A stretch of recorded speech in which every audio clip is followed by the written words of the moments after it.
Okay, chapter review part two. Starting to wake up here a little bit. All right, number 10, implicit differentiation. Okay, for the first part here, excuse me. For the first part, just make sure you're using the product rule. So it's going to be the derivative of e to the y is e to the y times y prime. Plus, again, remember, product rule. The derivative of the first, which is 1, e to the y, minus 10 plus 3y prime is equal to 0. All right, collect the terms with y prime, which are going to be, that has a y prime in it, and that does, and I'll move everything else to the other side.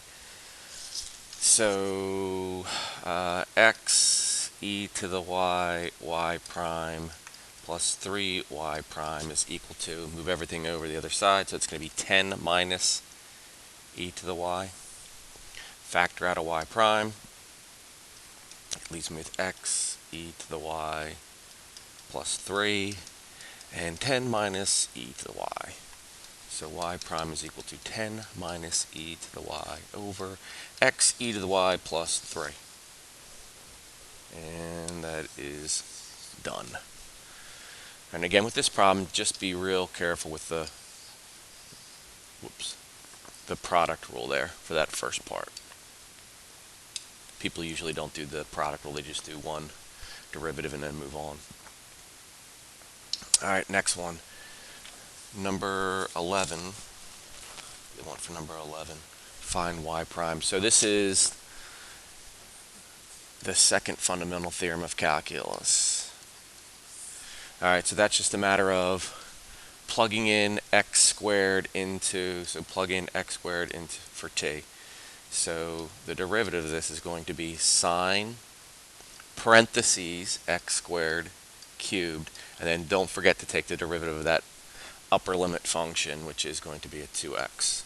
So the derivative is going to be sine x to the sixth times 2x. And you can leave it like that, but just write it a little bit nicer. And there's the derivative of that. Okay, next one, same thing. Just different notation. We're finding the derivative of that. So we're going to use the second fundamental theorem of calculus again.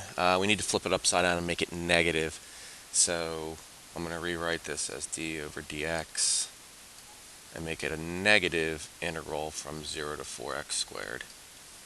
And then t e to the t squared dt. All right, so just plug in 4x squared anywhere there's a t. And we'll take care of the negative also. So it's going to be negative 4x squared times e. All right, it's going to be 4x squared, that quantity squared, and then times the derivative of 4x squared, which is 8x. So completely simplified is negative 32x cubed e to the 16x to the fourth. Check my answer, and that is correct. All right. Logarithmic differentiation. So in logarithmic differentiation, we're going to take the ln of both sides and then simplify it. Sorry about that. My headset just fell off. All right, so ln of y equals the ln of x cubed times 4 minus x squared to the 1/2. Before I take the derivative, I'm going to take the right-hand side here and break that apart.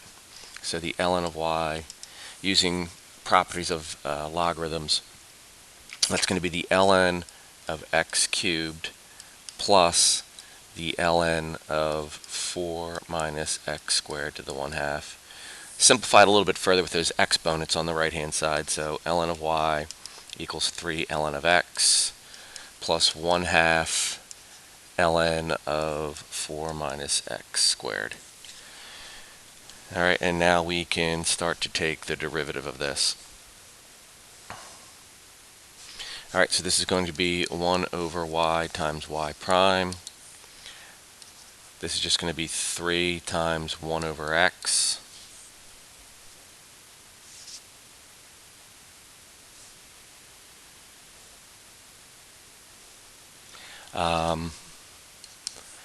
Next is going to be a 1/2, and that's u prime over u, so that's going to be a negative 2x over 4 minus x squared. Alright, so let's simplify, and we'll multiply by y on to both sides at the same time. So y equals 3 over x plus these 2's cancel out, so that'll give me a minus there. A negative x over 4 minus x squared, all times y, and I'll plug what y was originally equal to.